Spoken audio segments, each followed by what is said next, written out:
This is Metal Mike, and in this one I got Ryan with me. We do our top 15 from 1980 to 1983. It's a great era. We weren't buying metal albums at this point, but hey, all these albums hold a great place in our hearts. Check it out.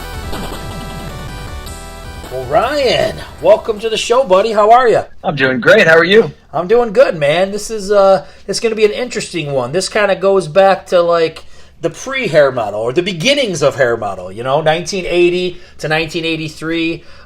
It's probably before both of our times. What do you think? Oh yeah, it's the foundation. I really like this list. So it's really like what's to come in the 80s, and it was a period when people were kind of finding their way, post 70s stuff, and the early stages of like the look as well. So some of these bands have their best stuff that came out in this time period, and it was really pure then. There was no outside forces kind of telling them to look or sound a different way, and pretty epic list of heavy hitters. Yeah, you make a good point, because I feel like with me, I have a lot of heavy hitters on, because in all honesty, I was alive. I just wasn't buying music. Yeah, you know what I mean? Like I said, I was more dabbling into around 82, like Michael Jackson's Thriller.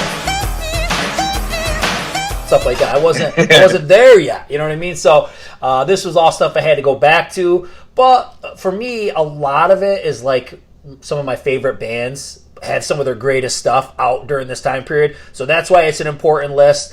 And yeah, man, I'm looking forward to it. You're a guy who likes to have a lot of rare stuff. Usually have a lot of rare stuff on your list. So I'm curious to see how, since you weren't around during this time, like how rare you're going to go. So I'm pretty interested. Yeah. Well, this, like I said, it kind of built the foundation. I wasn't around. I wasn't even on Earth for one of the years, but then, 81, I was born, and there was some really cool stuff that was coming out around that time.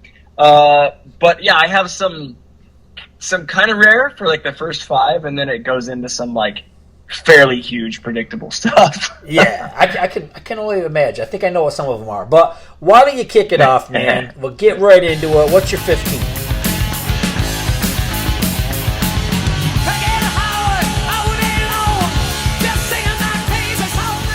Cool, man. I got Helix, No Rest for the Wicked on 1983. Nice. Yeah, so I think we've kind of talked about them. I know maybe one other person talked about them on your show, but yes. First time I've definitely kind of showcased one of their albums, but they're actually pretty damn consistent hard rock with some really decent hooks, especially from 83. The last time I cranked this album was probably 25 years ago, to be honest. I kind of like got into Helix when I first started really delving into the genre. And I kind of started in the beginning of the decade and went up. So, but these guys, I think they hold a record for like the most band members. I counted something like 39 of them. through their career? No kidding. Oh my God, yeah, they're like a LA Guns on steroids in terms of band members here. But I was gonna say, how could they beat LA Guns? Oh, dude, they do. Like, check it out. It's funny. But some of the cool song choices I put down were "Dirty Dog," "Does a Fool Ever Learn," and then I'm sure you've heard "Heavy Metal Love," which a lot of people have. It's on XM and the radio, whatnot, here and there. But it's got a cool, catchy tune. But yeah, they kept producing pretty decent stuff through the decade and then into the 90s and 2000s, and they obviously kind of polished up towards the mid to late 80s and early 90s, and they were holding their own. Pretty damn good Canadian band, so check them out. Yeah, you're right. When the Hair Metal Guru was on, he talked Helix. I know there's some followers and different people that have commented how much they like Helix, and I never really got into Helix, and I'm not even I can't even say that I ever really tried. So it's not like I don't like them. I think it's just a band that I probably got to give some attention to. So between others and yourself, I will definitely go back and try to jam on some Helix. Yeah. I think I got a best of first, and it kind of covered all the bases for me, and then I got like I can't remember if it's 89 or 90 album. It's pretty good. So nice. I randomly crank it, and I like it when it comes on the radio. So yeah, they're good. Awesome. Well, 15. I don't think there's any rare guys on this bad boy. So let's just go into a band that gets talked about a lot.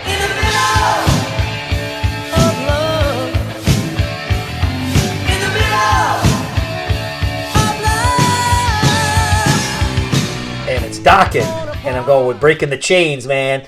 I love this album, you know. I really do. I think Don's got it together here. I mean, it's not 100% there yet. You know what I mean? It's still getting there. Yeah. And I think the interesting thing is, you know, this album originally was done as Don Dokken in 1981 on some like French record label, something weird. And it's got Don, and it's got Peter Baltz from Accept on some songs. And it has Mick and George and Juan on there. But then Bobby Blotzer plays on a couple songs too. So it's kind of like a hodgepodge project when he first did it. I've listened to that a little bit, but I mean, I'm more familiar with the 1983 version that they actually, you know, released on Elektra Records. But it's pretty good. There's a couple weird ones that are kind of odd that I don't like. Like, for give you an example, like Young Girls. I don't know if you know that song. Young Girls. It's like really, oh yeah, it's very cheesy and stupid. But Breaking the Chains, I think right out of the gate, like the first 4 or 5, Felony, Caught in the Middle, all that kind of stuff, man, is really good. Even Knight Rider, as you get going, is pretty good. But I gotta admit, there's a couple spots as it gets to the end that just don't really catch my attention all that much. But I jammed on this not too long ago, and you do it. You hear that Dokken sound is there, like that vibe. He's an interesting guy, man. He's just got that vibe. It's really hard to put your finger on. He's kind of melancholy, and he was coming right out of the gate with that. And even when he tries to be like your typical rocker, he still just comes across as kind of like a, you know, kind of depressed guy. But I love it. He's got a great voice. He writes great songs, and I'm going with Dokken. I realized I hadn't really delved into it, and like a year ago, I looked into it again, and it was like in the middle, Breaking the Chains and Paris is Burning with like the true hard rockers, and then like even in the middle, like the chorus was very Dokken-esque hard rock, and the rest was almost like new wavy. It was weird, tripping me out. Yeah, like that Young Girls. That's just stay away from that. Yeah. Yeah. Well, yeah. All right, buddy. Let's hear your 14.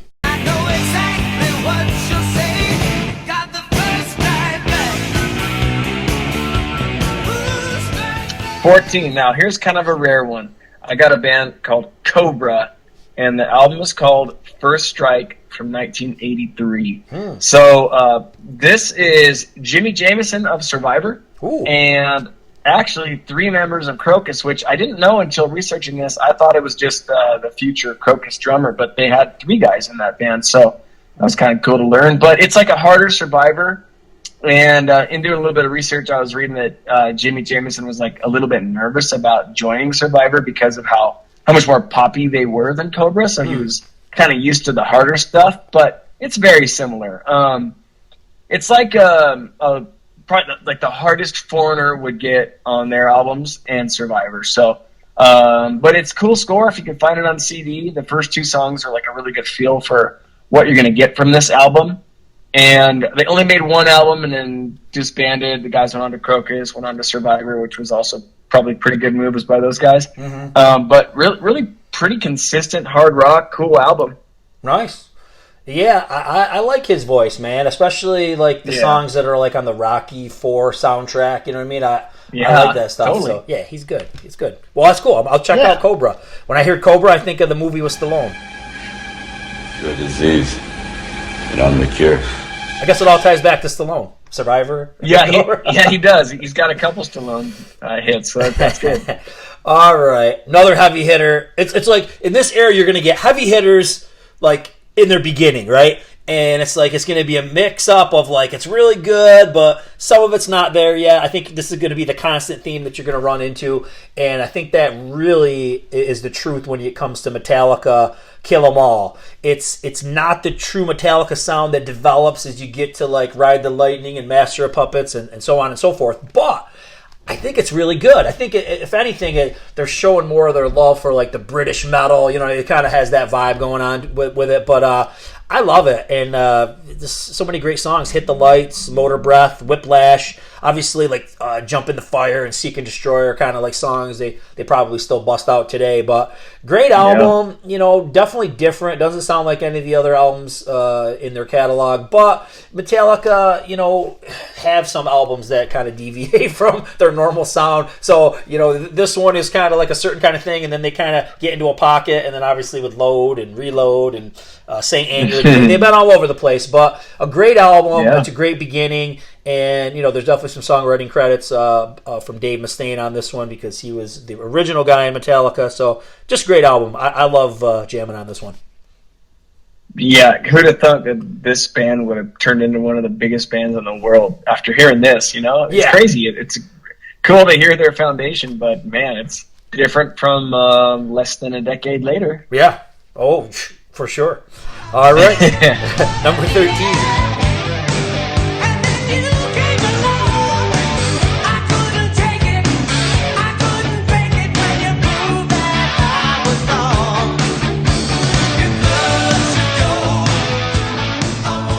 Now here's a random one. This is called Streets, and the album is called First, and it's from 1983 again, and it's the former Kansas lead singer Steve Walsh and Mike Slammer. Oh, everything leads back to Mike Slammer. I love it. Dude, it does really. But I've gushed about this one before in discussing his band Steelhouse Lane, which was a really cool Mike Slammer 90s band. But this melodic metal looks really good on Steve Walsh. He kind of flexes his vocals compared to the Kansas days, and it's really, really hooky. Got some keyboards in there, but it's a slight touch.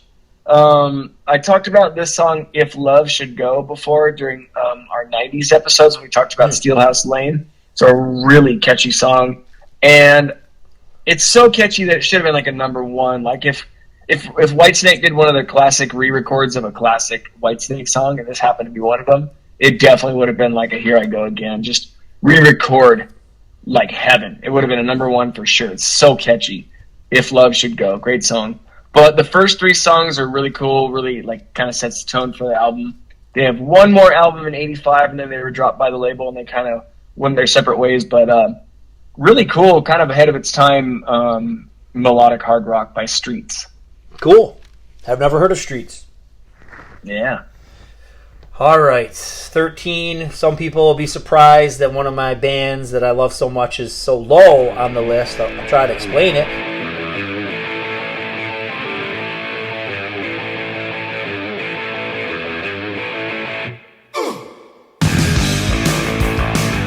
But that's where I put Kiss, Lick It Up. And I don't know, man. Okay, all right, I'm just going to be honest. Okay, so for Kiss, I got into Kiss around 86. Okay, so that was with the Asylum album. So any album prior, it was just me going back and getting the album. And for some reason, I thought all the 70s albums made sense to me.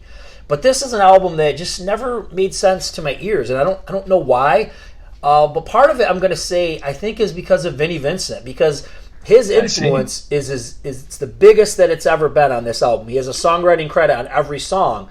And some people love this album and think it's that he saved Kiss. And, they definitely had a platinum album again with him in there. So, I mean, I don't fault them for that. But I feel like there's just something, the sound quality of this album doesn't do anything for me. Paul's voice just sounds different on this album to me, and I can't put my finger on it. Almost sounds like they took the 10th take, right? His voice was real raspy, Not that there's anything wrong with that, but I think I've said this numerous times in the podcast. I think that in a heavier situation, like a heavier album, Gene will thrive, Paul will kind of fall short, and that's the way that I feel about this. Like, a lot of people love songs like Exciter and Gimme More, heavier songs by Paul. I don't care for those songs. So my favorites on here are like Not for the Innocent, On the Eighth Day, Fits Like a Glove, all the Gene ones. But, Lick It Up is a great song, and it's a great Kiss hit, but I'm completely burnt out with it. I mean, I'm so burnt out with it. I mean, Kiss plays it to this day live, so I'm just way burnt out with Lick It Up. So I appreciate Lick It Up. I got to have it on my list. I definitely, go to certain tracks here and there, but there's just something about Lick It Up that just doesn't work for me. And it's weird because I'm a big fan of Creatures of the Night, and for the most part, this is most of the same team making this album, but it just doesn't hit the same for me. So that's where I got it. Yeah, it's on my honorables, and I really, really love the song Lick It Up. It's, like I've said before, it's my favorite Kiss song out there. And because I'm not such a hardcore fan, it isn't like a You Shook Me All Night Long overplayed to me. Right. I really like Not For the Innocent as well. And this is the one, I got this and Def Leppard High and Dry at the same time. And back in the day, I used to record it onto a tape. And I recorded these on one side and the other side of the tape, so they always go hand in hand for me. Yeah. So I listened to them through and through, both albums front to back. So I got to know this album really well, and I really liked it. But you're right, you said about his voice sounding different. It has like a deeper, ballsier register, I feel like, on this album than his, I can't explain it. It's not like a squeaky high, but he's just got like a high-pitched voice. Yeah. Paul does. And so, I don't know. I like I said, I haven't dissected it enough to figure out why it's different, but it is. Like the song Lick It Up, his voice is definitely different. Yes. But well, thank you. It fits it well. Yeah, it does. And I'm not saying it's bad. I'm just, like I said, I know all their albums well, and when I hear this one, I just hear a difference in tone or something. Something just doesn't sound the same. You know what I mean? And maybe it's totally. Maybe it was deliberate. I don't know. I mean, I don't know. But it is what it is. They did well with it. A lot of people love it. It's just not one of my favorite Kiss albums, but it's on the list. So, and this is the first one where they went unmasked, right? Yes. Yeah. Good. Thanks. Yeah, I should have brought that up. That is important. I talk about the sound, but yes, right. It was very image-wise, very important. It was, but they did look good on the cover. You know, like I remember when they like had the big reveal on TV, and it was like, oh shit, like maybe keep them on, guys. But they look good on the cover. Yeah, it's weird. They're, the look live is probably one of their worst. I think they were just so confused at this point. You know what I mean? Yeah, they just went off of wearing all this armor and studs and all this stuff, and now they're just to look at them on the Lick It Up tour. You went, it's the same outfits that Def Leppard and Quiet Riot. They can fit in without all those guys, so they just don't really have an identity anymore. So. But like I said, it's an important album, important time for the band, but just not one of my favorites. All right, number 12. All he cares about possessions, fancy cars, CD players, even women are possessions to him. Yeah. See, Billy Idol gets it. Okay, here's where I got Billy Idol doing Rebel Yell from '83, and you can't stay with you're just hardcore Billy Idol lately, aren't you? Or maybe you always have been. I know. Dude, he pops up a lot these days, but So, and I'll tell you why I put it on the list, and I put it at 12. The hits made me do it. And obviously the title track, Flesh for Fantasy, Eyes Without a Face, Blue Highway. The rest of it's very kind of like new wave punk and in the album tracks. But Billy really ruled at this point. He was like the darling of MTV, and his look was so cool and great. And he had a great backing band and everything. So I couldn't deny it. I actually didn't have it on there for a while, and then I said, I go to this a lot, so I'm going to put it on there. So I had to include him in the list. Nice. I like Billy Idol, not as much as you, but I do like. I mean, all the singles that you mentioned, I know all those songs. So no, I have a lot of respect for him. He's an interesting dude. He's like a punk Jim Morrison or something. He's cool. Yeah, totally. All right, number 12. Mammoth album. Kind of turned the tides for our genre here, you know what I mean?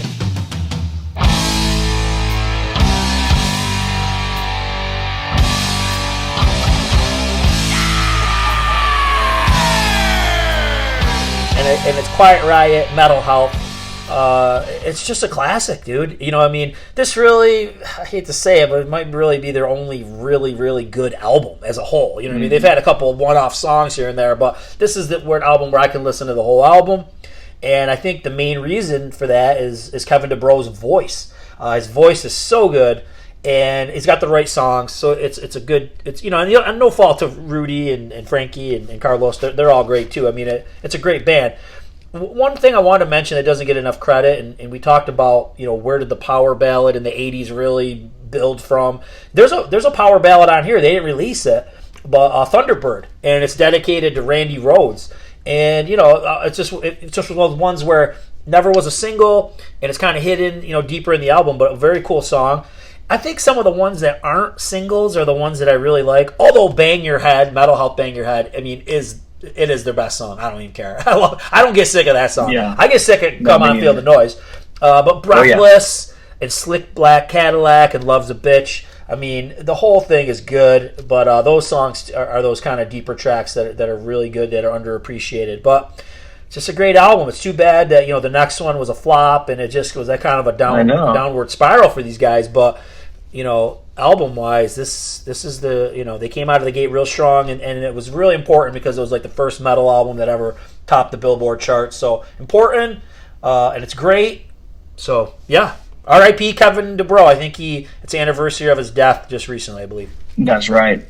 I'm glad I got to see him live. I saw him in the early 2000s, and it was really cool. Like I'm stoked now because I wasn't the biggest Quiet Riot fan, and I'm admittedly not the hugest, but right. I'm really glad I got to see him. He really delivered in the early 2000s, and it was a blonde Kevin DuBrow. He looked cool still, but I don't know, man. I love Metal Health. I like some of the songs off of Condition Critical, the Party All Night, Mama, We're All Crazy Now. But yeah, I have to probably dig into this one a little bit more because I bought it early on and thought I didn't love it, and I kind of never went back to it. So maybe it's time. I think so. All right, dude. What do you got for 11? Okay, I got a huge one.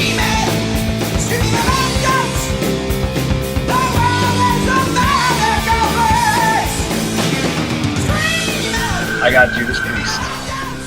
Nice. And the one I chose was Screaming for Vengeance. They have 3 classics to choose from in this list, and I didn't choose British Steel or Point of Entry. I chose this one. And obviously you got the huge hits, the big live songs. I really like the album tracks, though, like Riding the Wind, Bloodstone, Devil's Child.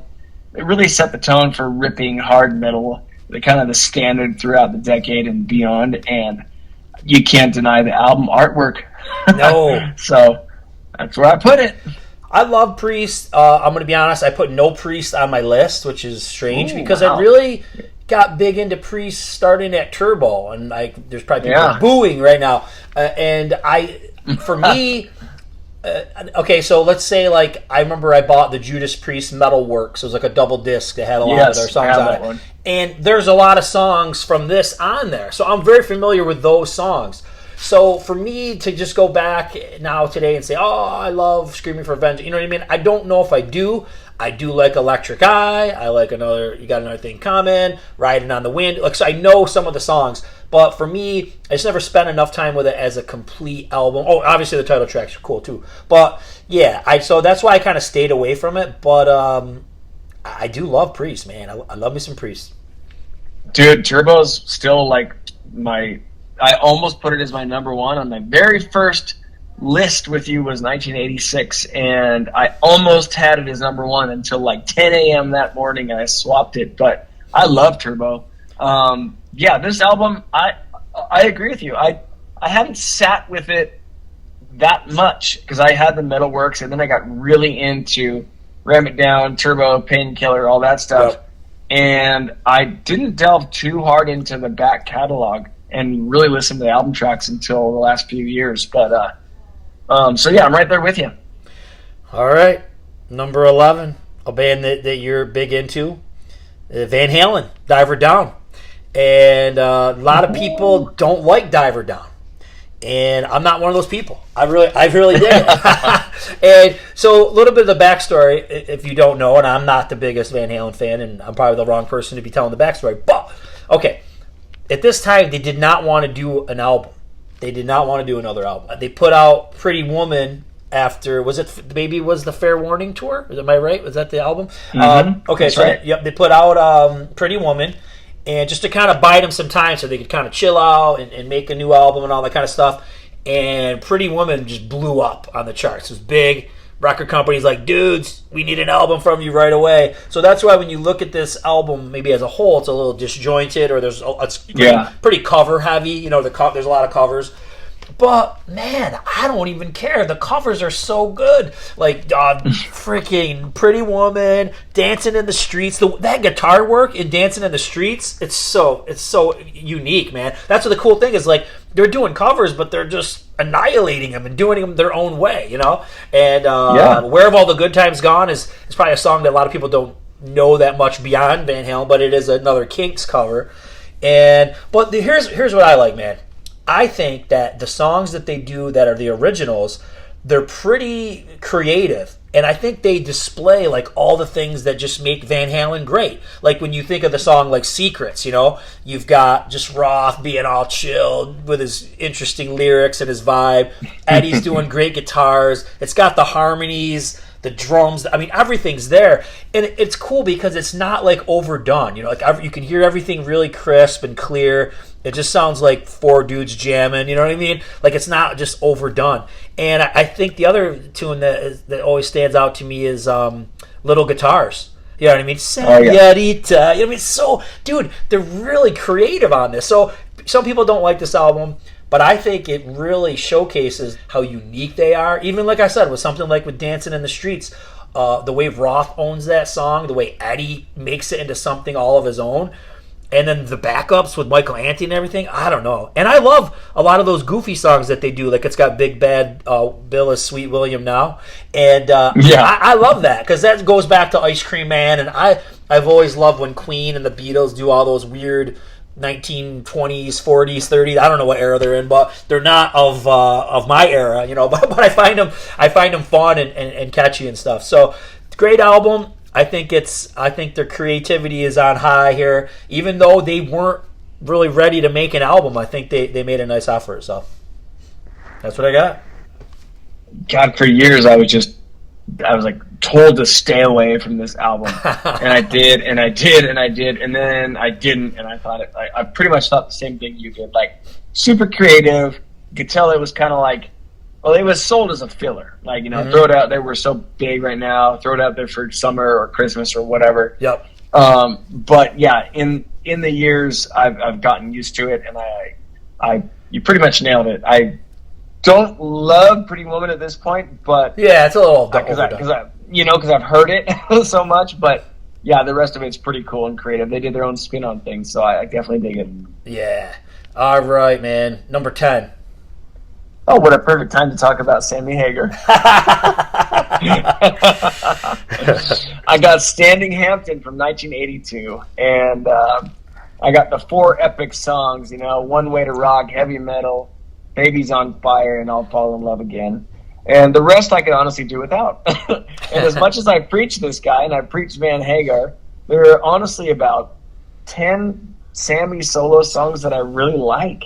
And but it was enough here to put it at number 10 because it set the tone. It was what's to come in the 80s, really. One Way to Rock. I mean, there was some balls there. So I definitely wanted to include this album, and if it were a top 10, I'd kick off the list with it. But hey, it's right there.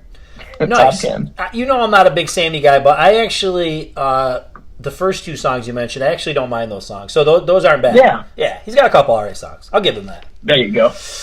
All right, number 10. If I had to base this list on what has been going on the past couple weeks in my car, then this would be number 1 on my list.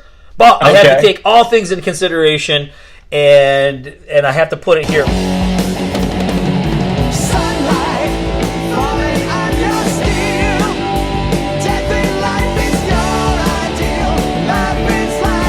But man, I got Iron Maiden, Peace of Mind. I've been jamming on this album. Like I said, okay, real quick story. I found this.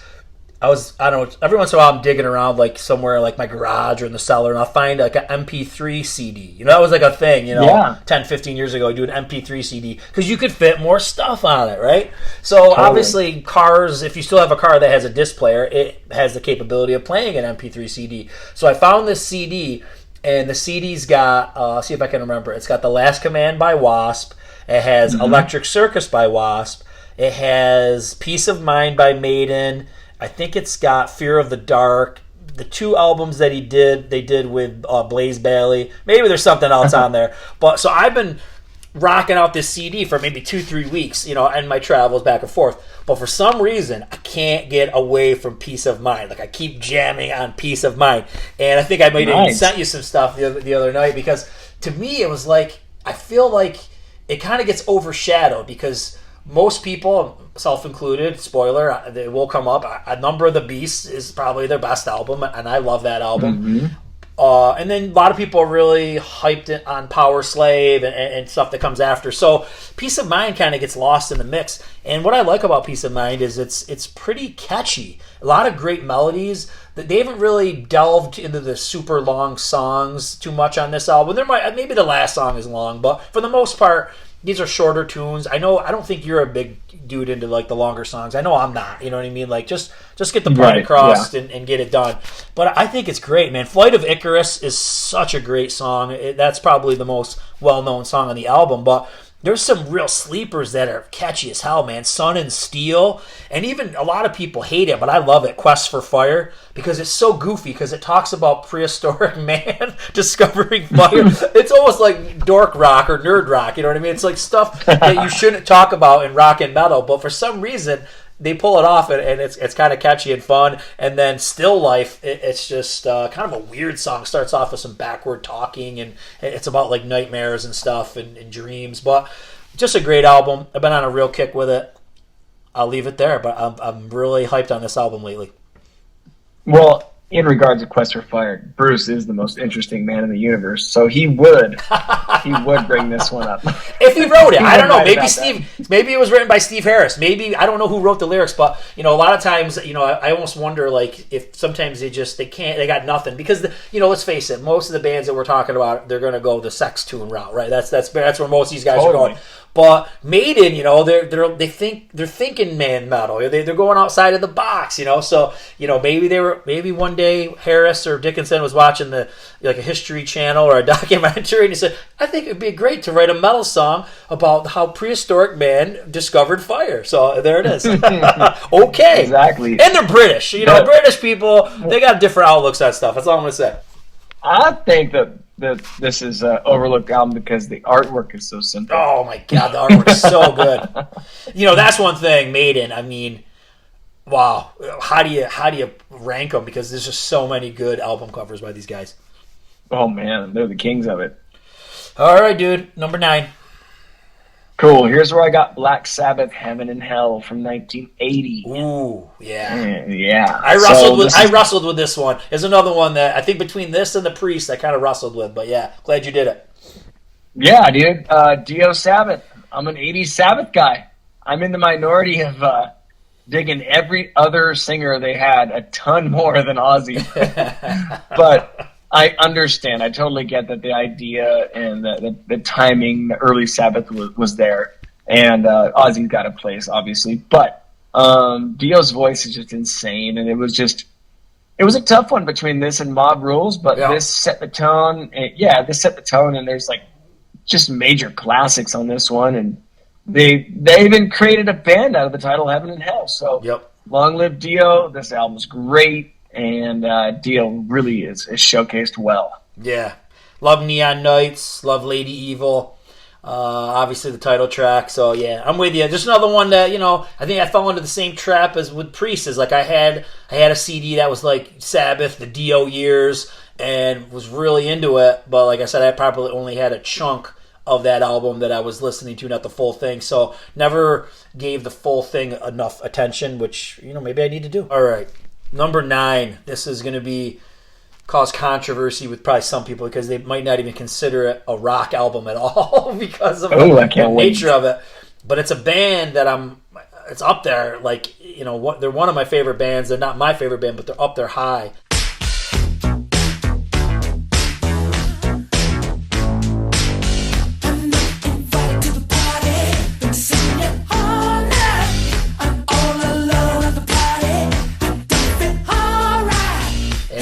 Man, Hot Space. And Hot Space is a weird album because it's Queen really trying something different. They're implementing electronics and dance and new wave and pop and all that. They've always dabbled in pop, but they were trying to grow as a band.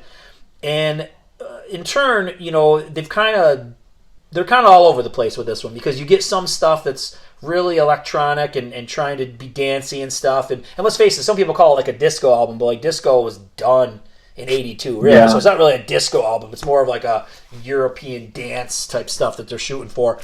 But I think there's times where it really works. And at the end of the day, they write great melodies. They're great musicians. So there's a lot of cool things that are there. So if you've avoided this album like the plague, which a lot of people have, I'm going to tell you the songs that you should probably check out. First song that you should check out is Put Out the Fire, because that's just a straight up Brian May song. It's heavier rock, It's weird because it's a kind of about gun control, and something you hear a lot about today, but I don't remember anybody talking about gun control in '82. But so right. Queen, I'm not going to get political. I never do, but Queen was putting it out there before anybody. Cool Cat is a great jazzy song. And it's used in a commercial for Amazon not too long ago. There's like this girl that tries to emulate Freddie Mercury, and just the most random song. I think Amazon probably got this song cheap because this album, bombed or whatever. But Dancer's great. That's another one. It's like a hybrid rock dance type of a thing. I Hate Staying Power, the first song. I Hate Body Language, which was the single.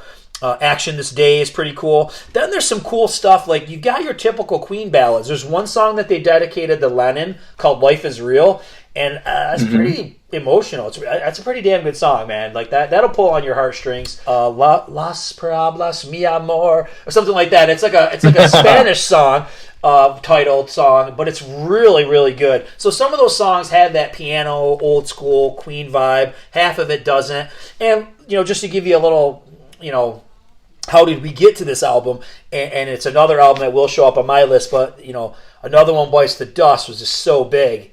And I think that kind of got into their heads a little bit, like, oh, we need more of that dance music, that kind of stuff. So, and I guess Freddie was hanging out at these like dance clubs in Europe, and he was getting into this sound and stuff. So, at the end, there's two more. I hate to go on crazy about this album, but there's two more things I got to mention. You got to give Queen credit though, because they just did whatever the hell they wanted. You know what I mean? Like people could say this album, say, oh, this album sucks, and why did they do that? But they didn't give a shit. And the sad part is when you go to the next album after this, which is The Works. The Works is a complete copycat of The Game. So, somewhere along the line, somebody told Queen, is like, hey guys, you got to go back to the old formula because, you didn't have as much success. And another thing that I've read that I'm going to touch on more as we go is that Michael Jackson was a big fan of Hot Space, and that he ripped off some of the, the rock and dance together elements for Thriller. So, I'll leave it there. Uh-huh. So right. Maybe an important album for pop music, just not a good one for Queen. Just didn't do a lot for Queen. So I don't know the album. I don't know it at all. You probably won't. You wouldn't like it. You probably wouldn't like it. You got to be like really. You got to be weird. You got to be into Queen. You got to like Queen, and you got to be willing to take some chances to be into this album. So, but I'll give it a shot. I mean, like, dude. The guitar work and the voice, there's no denying it. So it's there. Like I said, sometimes you'll get like a song that's got like it's kind of dancey, but then it's got that huge melodic solo with Brian May. You know what I mean? So I mean they're in there. You just gotta look a little harder to hear it, but they're there. The old school stuff is there. So totally. All right. I had to go on a rant about that album because I do really like it, and I respect that they tried something new. So. Oh, dude, yeah, well deserved. All right, number 8 for you. What you got?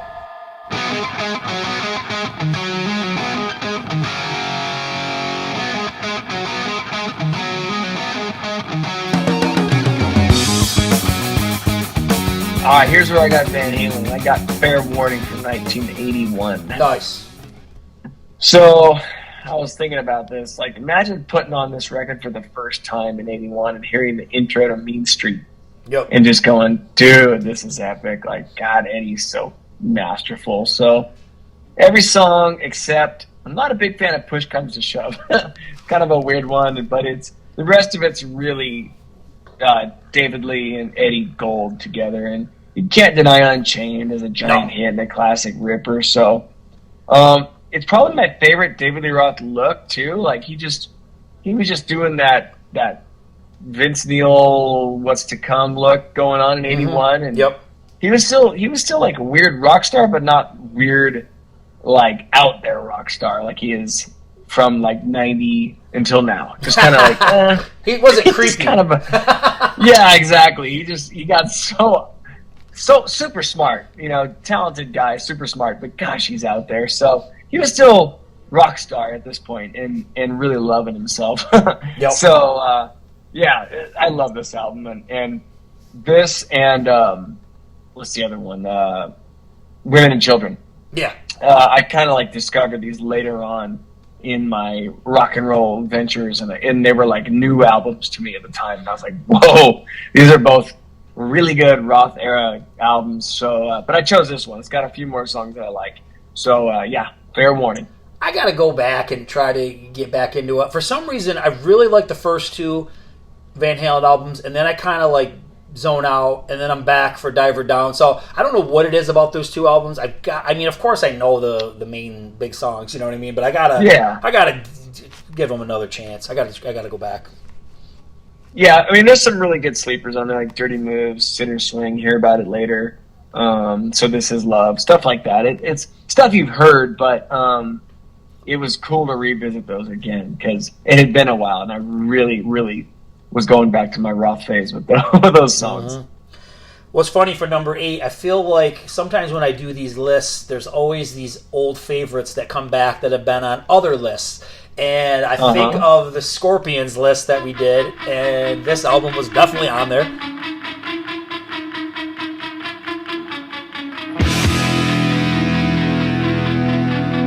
And it's Scorpions' Animal Magnetism. It's up there. Mm-hmm. One that I really like.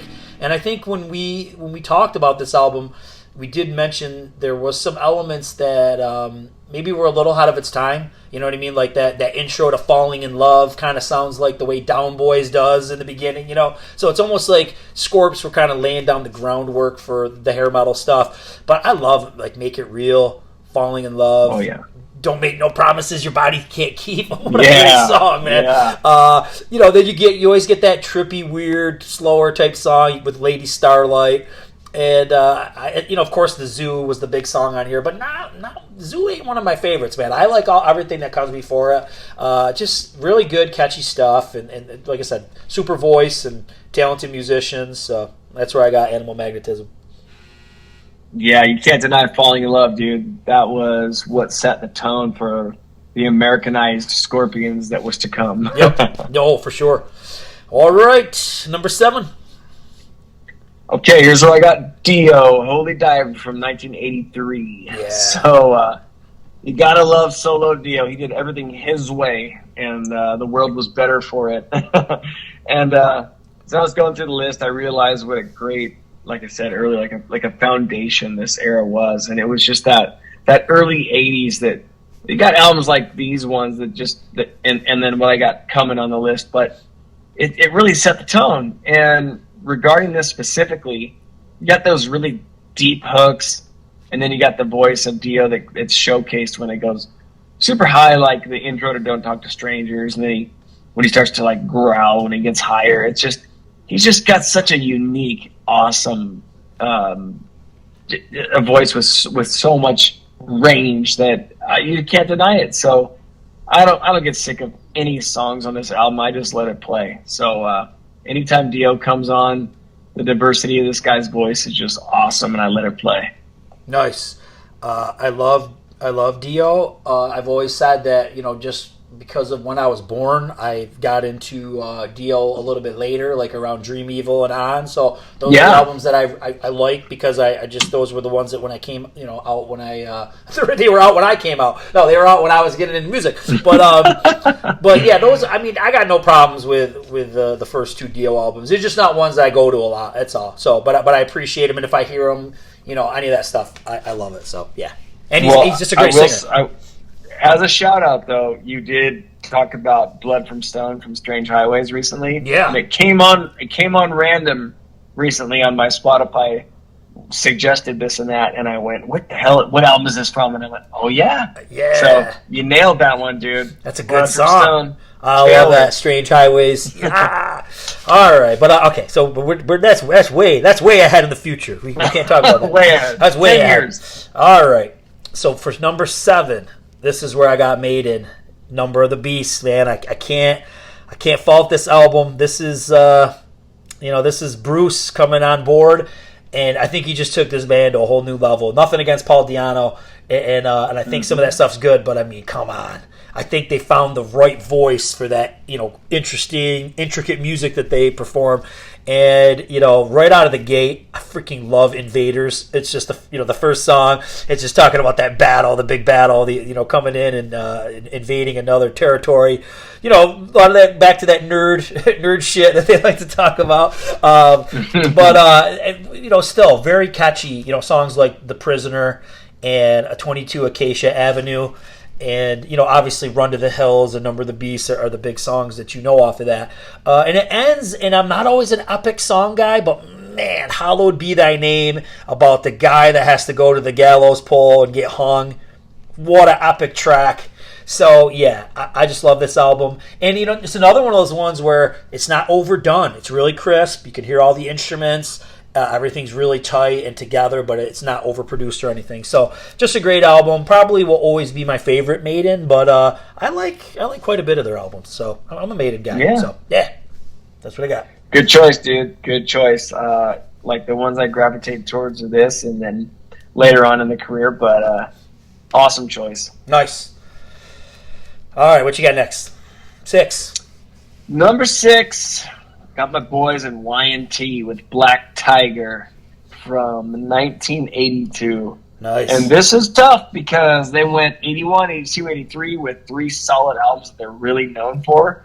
But Black Tiger won out for me because of the consistency. Mm-hmm. And there's some really good album tracks on there. But Black Tiger, Open Fire, those are obviously like kind of hits. They still play and whatnot. But also the song Forever, I think it's way ahead of its time, and it's a full-on anthem for hard rock. It's got a little bit of everything. Total hard rocker.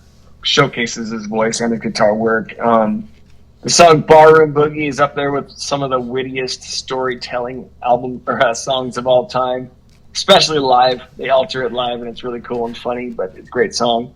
But anyway, I love Y&T. This is kind of their wheelhouse in the early 80s, but like we've talked about before, I'm a big, mid, late 80s, early 90s Y&T guy as well. Probably bigger than this era, but this is what they're known for in terms of what they still play live and what's on the radio and rescue me from this era. But anyway, so Black Tiger, killer artwork, killer band, underrated, and really can't deny this one. Nice. I know you're a big Y&T guy. I never been big into them. Maybe just that one album, Contagious. So yeah. I've tried. Dude, good choice though. I've tried. Good choice. All right, number 6, and I'm very surprised that I have this album where I have it. It is what it is.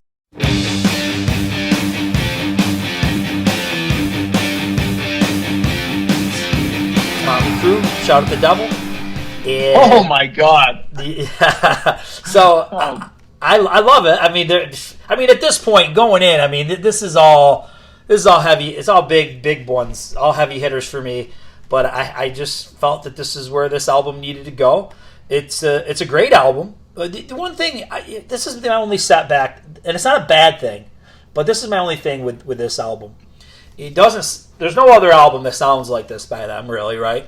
And I think it's them dabbling into just straight up metal, and there's nothing wrong with that. You know what I mean? But like I said, this is it. I don't know if I can't really. Maybe Theater of Pain has a little bit of this going on for a couple songs, but those were probably just leftovers from this album, anyways. But I mean, it's great. I mean, Vince. This is where I think he finds his voice, in the band. I think he sounds his best here. Although that may be Tom Werman helping him out, layering it, 10 times to make it sound pretty full. I don't know. Tom Werman's out making the rounds for his new book, so he'll probably tell you about all the overdubs and stuff. But, what am I going to say? I mean, Looks to Kill is probably my favorite Crew song.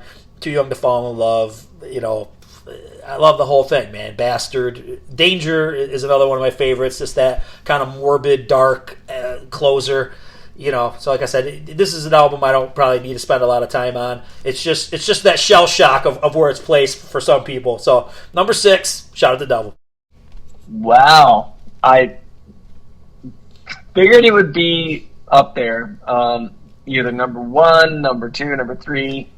But I'll hold off on what I have to say because it's coming. But Oh yeah. I thought my placement was low. Oh, And here's you putting it number 6. I know. Yeah, the problem too is like we are working with a pretty broad base here from 80 to 83. If it was just 83, Yes. this would be number 1. But since Right. we're working with a couple other years here, so it's the way the cookie crumbles, I guess.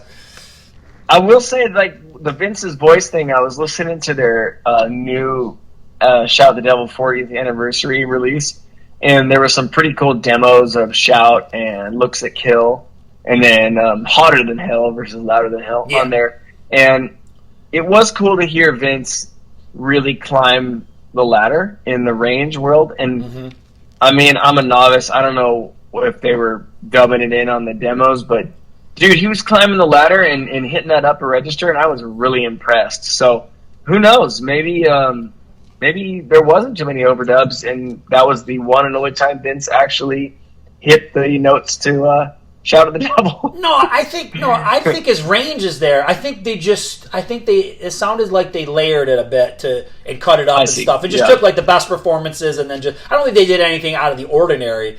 But I sounded like there was one interview I listened to with him, and it did kind of sound like they really Frankenstein, the stuff together. You know what I mean? Because he'd go in for a day, and he was out all night, and his voice could only do one song or a couple takes, and then they would just kind of chop that up and make it, what you hear on the album. So no, I think his range was there, especially in those first few albums. Of course, definitely. Totally. Number what? 5? You're 5. 5. Yep, number 5. Okay, here's where I got Scorpions, and I got Blackout from 82. Yeah, that's a good one. That's a good one. Yeah, to me, this is basically almost like a greatest hits. Yep. But this was my number 3 album on the Scorpions episode we did, and it's just pure hard rock. They, like I said, they kind of turned Americanized with Falling in Love, and they kind of turned it up a notch from here up through Face the Heat. But they just deliver, dude. Like, Can't Live Without You, No One Like You, Blackout.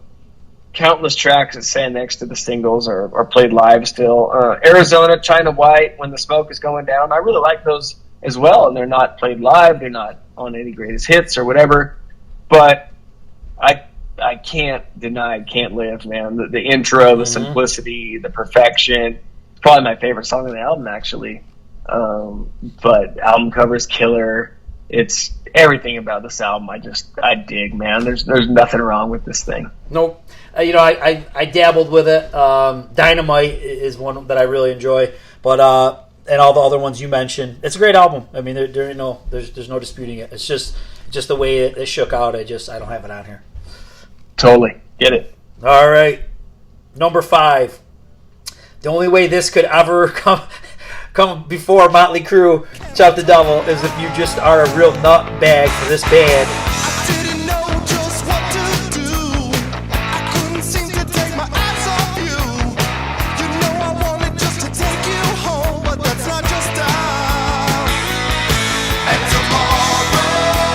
This album, and that's where we got Kiss Unmasked, and it's a weak offering. It'd be another one where somebody'd say, dude, you're pushing it to say this is even a rock or a metal album, but it's Kiss. There are I can't really say there's too many happy moments on this album. Maybe Is That You has a little crunchiness as the first song on it, and that's actually them doing somebody else's song. It's not even, they didn't even write that song. There's a lot of it's a little bit of disco left over. I wouldn't say there's much more. Really, just early '80s pop is what's dominating this thing. But it's so well done. It's a little thin, a little tinty sounding. But I would love to hear it like remixed with some more balls, just to see what it would be like. But Ace Frehley's on the top of his game here. He's got like 3 songs that he sings, and one was a single, "Talk to Me." The first single it was like a slower, softer tune called "Shandy," but it's so good. It's so catchy by Paul. There's some real oddball stuff like "Naked City" by Gene, almost like he's going that reggae-ish Police type bass line in there. It's definitely unique. She's So European is a pretty cool tune on here. Another Gene opus. Found Out or What Makes the World Go Round. It's just Tomorrow. It also is just a great Paul song. So just great stuff. I love this era. I think I'm just a sucker for this. Like it's like the Vegas Kiss. They're all wearing colorful costumes, and they're kid friendly. I don't know what it is, man. It's like there's a lot of people refer to it as Super Kiss or Superhero Kiss at this moment with the capes and everything, but it's just a fun era. They weren't their popularity was fading in the United States, but they went over to Australia and dealt with like hysteria, like almost similar to what happened to the Beatles when they came to America. So it's just a cool era to go back and watch. One notable thing, if you're not big into Kiss, you might not know this, is that Peter Criss did not play on the album. He's pictured on the cover. Anton Fig, who was part of David Letterman's band, who played on Ace Frehley's solo album, did the drumming, also the album prior. And during this album's run is when Eric Carr is hired, and he's made the new drummer. And if you just ever want to see this band on full throttle, on fire, just watch them in Australia with Eric Carr, because he just brought new life to the songs and everything. So just it's probably a package deal, like the look and the vibe and all the nostalgia and everything that goes with it. But I do really like this album, and I guess if you put a gun to my head and you made me pick Shout at the Devil or Unmasked, just because of all that warm and cozy stuff I just talked about, I would go with Unmasked. So love the addition of Eric Carr, man. He was such a cool, nice guy, respectable. The guys seemed to really get on with him. I think he would have lasted the duration up through now had he not passed away. What a good guy, and a talented guy. So yeah, cool. Even if he didn't last in Kiss, I think he would have been successful, because as another, for you not being a big Kiss guy, there was trouble brewing. Probably a few years before his death, he wasn't in good graces in the band. So I don't think he would have lasted personally in Kiss, but I would have loved to have seen what he could have done. I would have loved to have seen him sing, and get his songs out there. So awesome. All right, man. Number 4. Okay, well, these top 4 could have legitimately been in any or all of the others' spots, depending on the mood I'm in. But here's where I have Motley, Shout at the Devil, gotcha. 1983. Yeah, all right, so we weren't too far away from each other. We weren't, but, dude, yeah, if it were 83, it would have been a toss-up, but, yeah, it was tough. These top 4 are huge for me, but, so many bands on this list are my, kind of go-to or fallback bands or albums, but there's not much I could say about Shout at the Devil that hasn't been brought up before or hasn't been discussed already. But I can kind of like with your book, you can kind of tell my story. And I don't think there are many other tapes that I really cranked harder than this. This was like my go-to, pre-game football, baseball, lifting weights, going out with the fellas, all that stuff. It was just my anything I wanted to be badass for. Baseball, football, lifting, all that shit.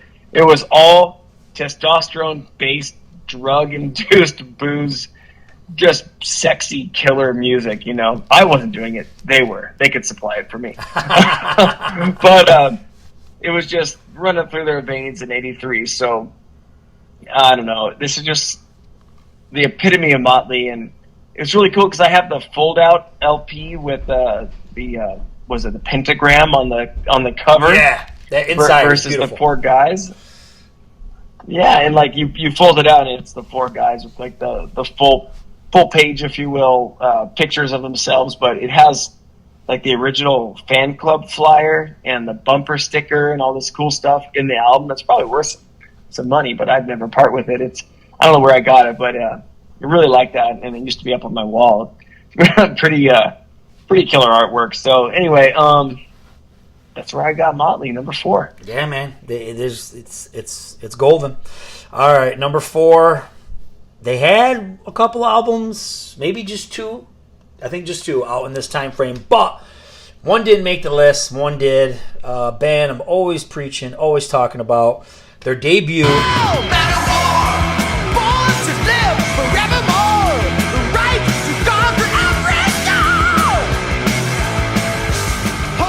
Man of War, Battle Hymns. And this album is epic, man. These dudes are right out of the gate. The only drawback to this album is the sound quality. The sound quality didn't catch up to them until maybe they got on Atlantic Records with Fighting the World. But the songs are up there with some of their best. And what's funny is if I were to tell you, and this is probably the best way to explain this, is that if I were to tell you to like listen to this album, because I don't know if you ever have, you know, what you know about Manowar being like a heavy band and the warrior music and all that kind of stuff, I think you would be surprised by the first couple songs because they're probably verging more on hard rock than they are on heavy metal, which seems weird, you know, coming from Manowar. But, you know, it starts off and they're really playing the biker role and the rebel stuff, you know, a lot of that kind of theme stuff. Where before, like now, if Manowar does anything, it's always got to be about warriors and Odin. The earlier stuff I actually prefer because the album always kind of goes in a trajectory. Like it starts off where there's songs about metal and rock and badass biker guys, and then we get to the end, and then we got our epic warrior tracks, and that's the way that Battle Hymns is structured. And it's just great, man. Like Deathtone. There's one song called Shell Shock. Once again, big thing in the early '80s, talking about like guys coming home from Vietnam, you know, being all screwed up and stuff. Like they kind of touched on some interesting shit back on their earlier albums that they never really did again. Dark Avenger, like I said, not a big long song, epic song guy, but this is one that I enjoy.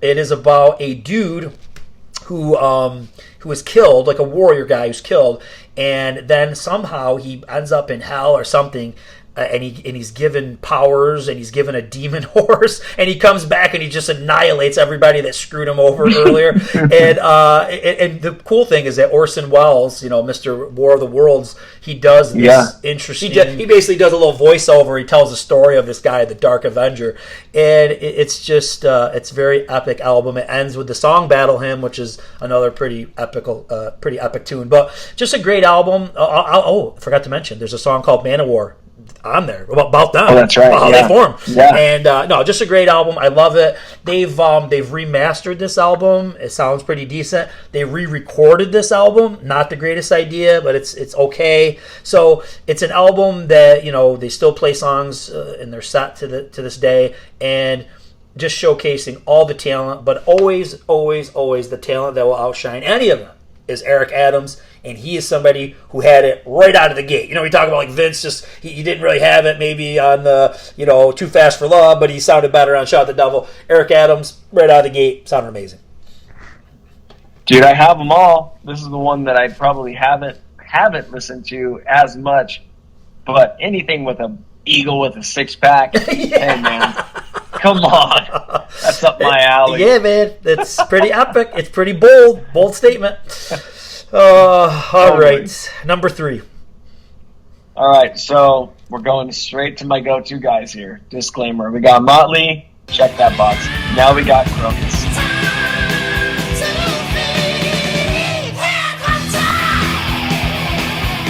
I got Headhunter, 1983. So these guys were tough because they had 80, 81, 82, 83, but this is arguably my favorite Crocus album, and it's much like Shout at the Devil, where they got really pissed and peaked in their perfect blend of hard rocks with those hard as shit hooks in there. So Headhunter, the song, was the first Crocus song that I'd ever heard, and as a Bon Scott faithful, I was in awe of the similarities and immediately hooked because of it. So I went on a major Crocus bender and never really stopped, but these were their years here, and they peaked sales-wise, and some may say that this was their peak of songwriting ability. So Rob Halford makes an appearance on the song Ready to Burn in the chorus, and check that chorus out. You'll hear him now that I've said something. And so some of the album tracks, Nightwolf and Stand and Be Counted. And again, I could play this album through, and I just let it go. Every song to me is just a masterpiece. So Crocus up there, number 3. No surprises. You're a big Crocus guy. Now, is Screaming in the Night isn't on that album? Is that on its own album? No, that's the album. This is the one. Oh, this is the one. Oh, I love that song. I like that song. So that's right. All right, number 3, they're back, and I got to put Queen, The Game, man. The 1980, it is like probably their biggest album of all time in the United States, and you know it's so varied, you know. And this is kind of the end of Queen, kind of dabbling, you know, into all these different styles. I think this is like a bookend, you know, to their success in the United States, to maybe them dabbling in a lot of different styles, and also to like them allowing other people to sing. Like Brian May sings a song on here, and Roger Taylor does too. But yeah, the song "Play the Game" is just amazing. Obviously, we've got another one, "Bites the Dust." We've got "Crazy Little Thing Called Love." You know, massive hits. "Need Your Lovin'" is a pretty cool rock song, like maybe a little bit of a classic rock type of a deal. And there's some times where you've got, you know, dance and funkiness coming into this album. "Dragon Attack" I just want to talk about really quick, because that song is very funky, but very rocky though too. You know what I mean? So they're still staying pretty hard rock, but there's some funk and stuff going on there. But I think the thing I want to mention about Dragon Attack, and I would have everybody, if they wanted to, or if they haven't heard it, listen to it. And I mentioned how Michael Jackson, I think, ripped off some Queen stuff. I think Michael Jackson got his complete shtick from Dragon Attack, because if you listen to, I'm just saying a big piece of it, because if you listen to Jackson like in '79 and Off the Wall, he's got kind of like a softer voice, right? And then as Jackson went along, especially like when he got to like the Bad album, he definitely tried to be more like macho, even though it's very hard for him to be that way. You know what I mean? Yeah. But like, and more like more rasp and stuff to his voice. And I think he totally ripped it off from Freddie Mercury, because there's this one part in Dragon Attack. Give me the business.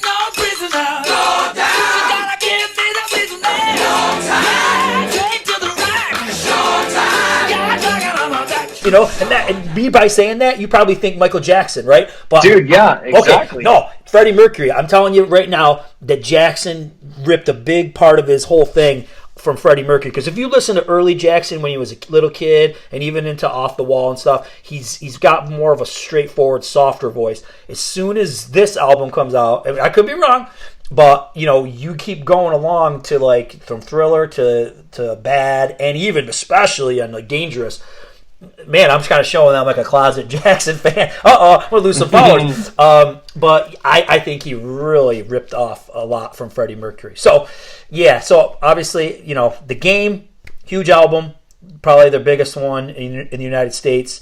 A lot of cool stuff going on there. And if, like I said, if you've been on the fence about Queen, or you're not big into that kind of stuff, give it a listen, because that's kind of like you said when you were saying, like, you've said a couple different people, it's like their greatest hits, like with Scorpions and stuff. That's how this album is. So I got some conspiracy theory going on here, and I'll just leave it at that. I actually know this album really well. This is one that used to be in my mom's '89 Honda Accord. That this is one of the tapes that we had. So this was the one that we would play through and through going over to see my grandparents. So I know this album well. Yeah, it's a cool album. And when you said that line, it sounded exactly like Michael Jackson. So now I'm like fully into this conspiracy theory. Yeah. And then the last thing that I just saw one of my notes, and I got to mention this. So in theory, okay, based on what kind of talent is in this band, songwriting wise, and in their musicianship, this should be number one.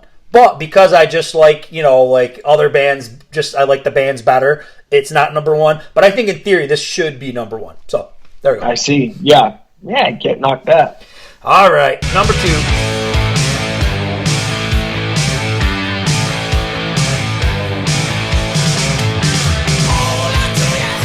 Number 2, predictable. Def Leppard, Pyromania, 1983. Yeah. Yep. So now I totally know what number. I definitely know what number 1 is. Okay.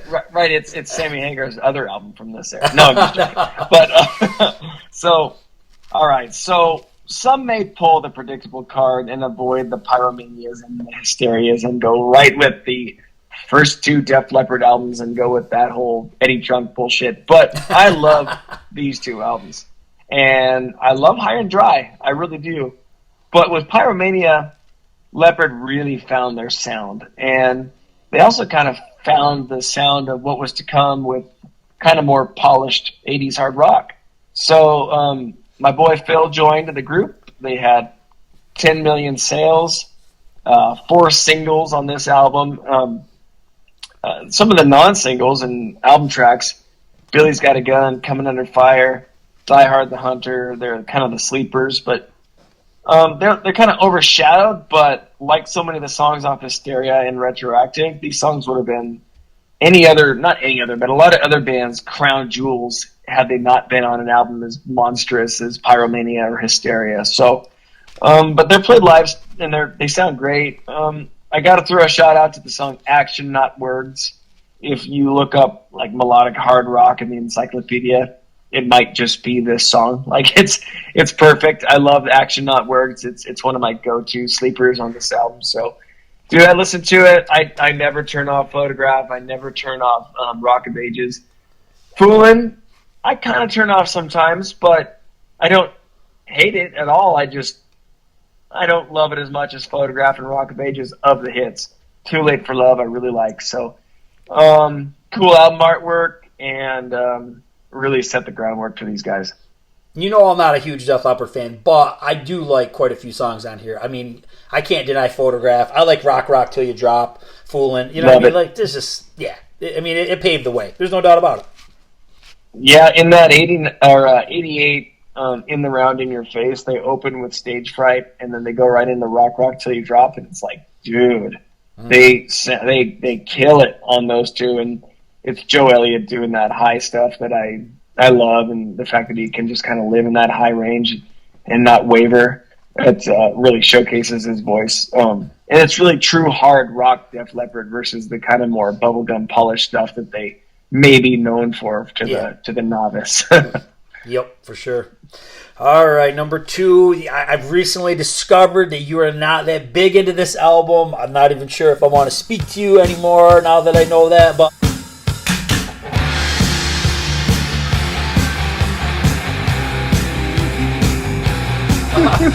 this is where I got Motley Crue, Too Fast for Love, man. You know, and I understand where you're coming from, but I think what's cool about this album is that it's just a strange mix of sounds that's on here. You know what I mean? It can be poppy, it can be metal, it can be punky. It's just a very hybrid type of a sound. It's kind of cool. I wish they would have dabbled a little bit more into this. I think they've tried, you know, like with stuff on like New Tattoo, but I just don't think they've ever been able to, get back to this. But yeah, I think, big problem with this album probably for a lot of people is that, sonically and maybe talent-wise, not everybody's there. I think Mick and Tommy are there, but I don't think Nicky and Vince are 100% there yet. But, they're doing pretty damn good. Livewire, Starry Eyes is one of my favorite Crue songs. Public Enemy #1, Merry Go Round, On With the Show. I mean, come on, Ryan, what's wrong with you, man? Too Fast for Love. It's a friggin' slammer. So I love it. So I'm not going to harp on it. I mean, everybody knows this album, and it's all there is to it. So it's good stuff. I kind of want to eat my words a little bit because as much as I was kind of bagging on it, I recently last night, I was looking at it again going, okay, why did I talk shit about this? And I was going, maybe it's because the rest of the catalog overshadows it or whatever, or maybe it's because people like Eddie Trunk preach it so hard. Mm-hmm. That could be a reason. But Take Me to the Top is probably like my 4th favorite. That's a great song. It would be like, it'd be like Livewire, PC Reaction. I love PC Reaction. I forgot to mention. That's great. Yeah. I mean, like I said, I like the whole album. Yeah. But then like On With the Show and Merry Go Round, I think the reason why I'm not huge into it is because it's a little too poppy for compared to anything else they did beyond that. Until maybe like Dr. Feelgood when they would do like a Don't Go Away Mad or something like that. But it's different pop. That's like it's just crossover stuff. But yeah, I don't know. It's a little too early in the Motley world for me. I obviously have it on my honorables, and I love the fact that Livewire is on there and they set the tone. But yeah, it's nothing that I go back to a lot anymore, which is weird because I once upon a time was obsessed with it. And one other thing that I don't know if we need to discuss, but I mean, you've mentioned that like your disdain for Eddie Trunk. What's going on? Twice. Dude, you know what it is? It's the fact that it's the predictable. I like the first album. Oh, right, all that right. crap. Yeah. It's that stuff, and it's the same with literally every band we talk about. It's like, well, they didn't. Then you're one of those guys that doesn't want any band to mature and grow and be better and get all the things that people preach about other bands growing and becoming more diverse and this and that in their catalog. He always goes to the first album, but. Like, I don't really do the first Def Leppard. I don't really love Too Fast for Love anymore, this and that. Even really early AC/DC, I don't even listen to that much anymore. So, right. But it's that stuff. It's just like when you were saying, the more people preach Appetite for Destruction, the more go, okay, I'm over it. Yeah. Well, okay, in his defense, he is a little bit older than us. So, he may have caught these... at a crucial time in his life. So I don't know why I'm defending it. I love him. I want him to come on the show sometime. That would be killer. All right, man. I'm just busting your balls about that. But what I want to hear, which I already know what it is. If it ain't it, I'll hang up on you. If this number one isn't what I think it is, I will hang up. Okay. Tell me what your number one is. Well, it's obviously Thriller.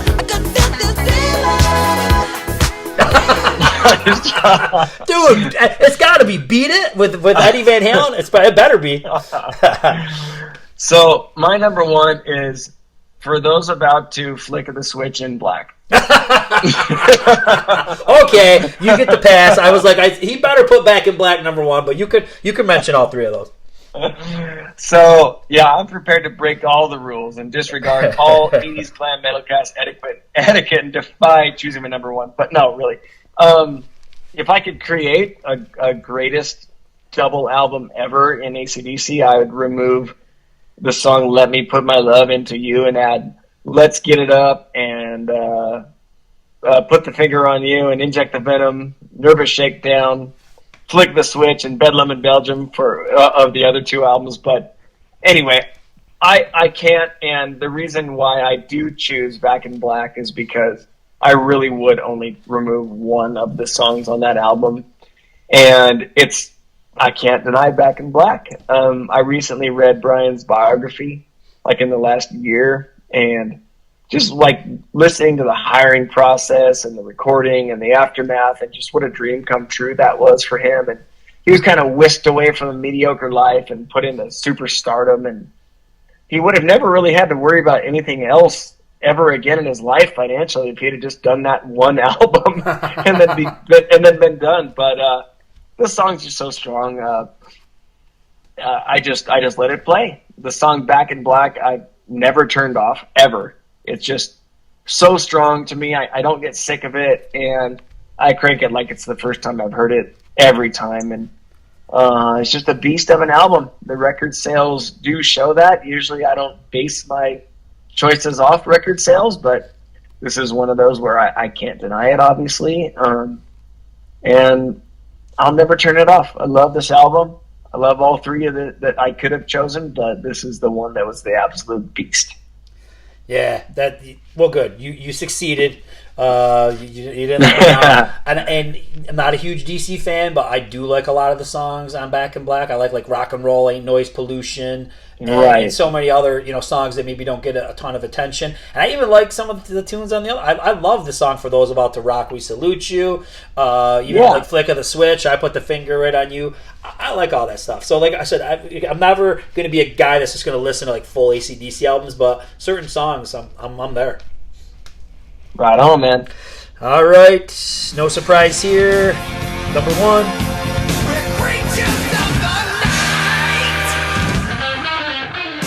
Kiss, Creatures of the Night. Kiss had to pay for their sins of disco and pop and weird concept albums, and finally gave the fans what they wanted. It was probably too late.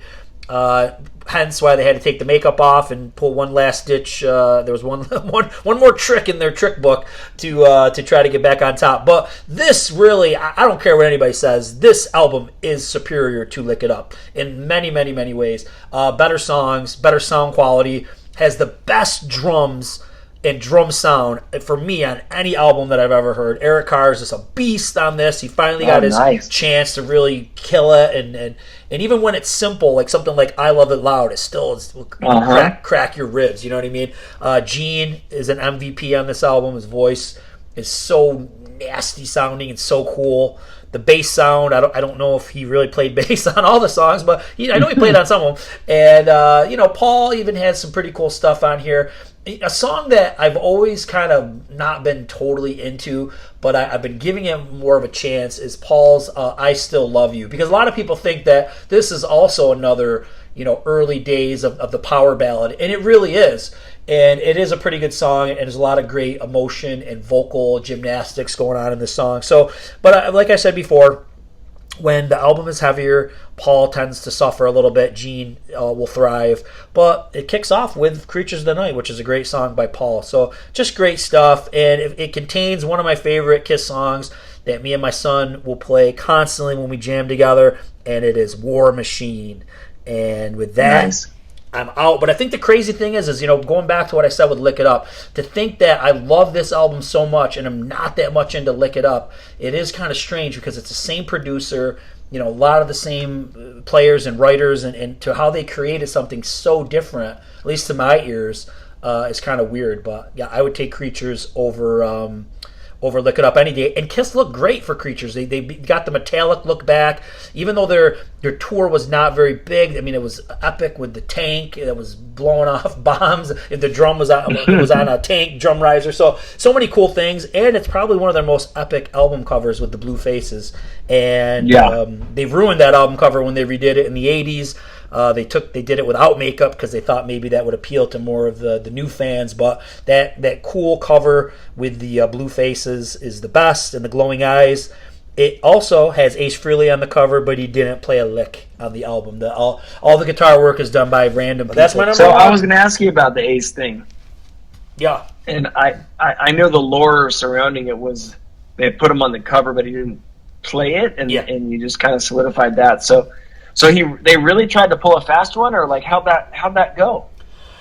The reason that they did it is because they had signed a contract with a big record contract with Casablanca, and or maybe it was Polygram at that point. I don't know. I think it was. Well, I think Polygram inherited Casablanca, and some Kiss nerd is gonna refute what I'm saying. But ultimately, to keep the contract as it was for big money, you had to retain 3 of the original members. So yeah, they were trying to pull a fast one on the label. They didn't want the label to know that Ace was gone, and I think they were still just going to try to con him to stay into the band.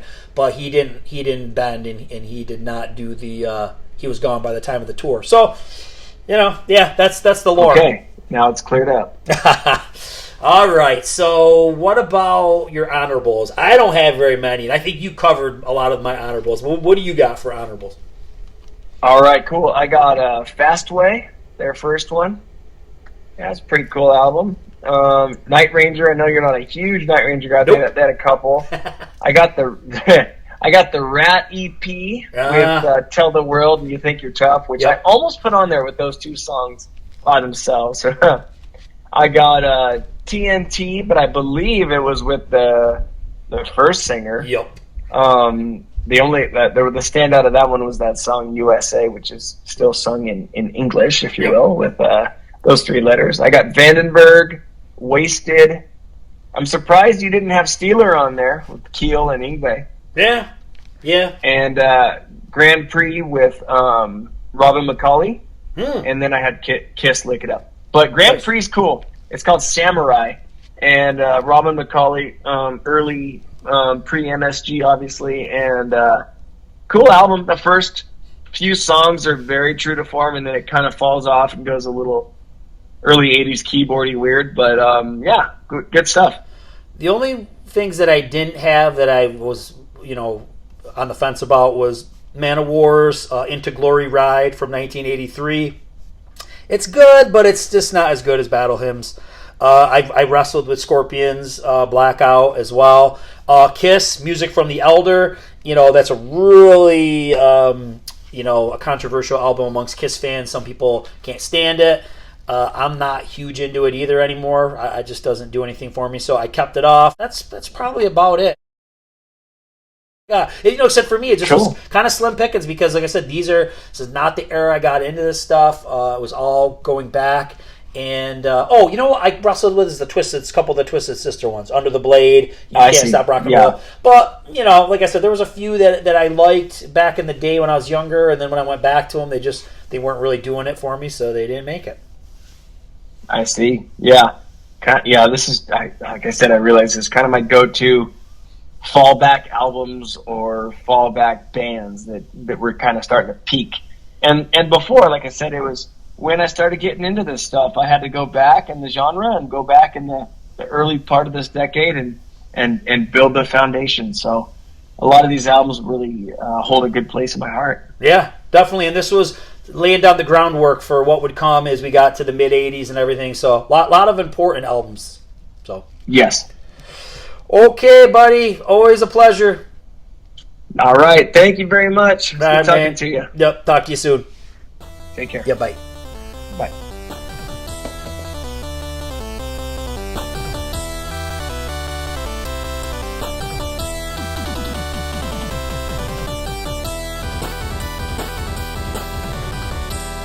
Well, that was great looking back on where it all began. Hope you enjoyed it. Rock on!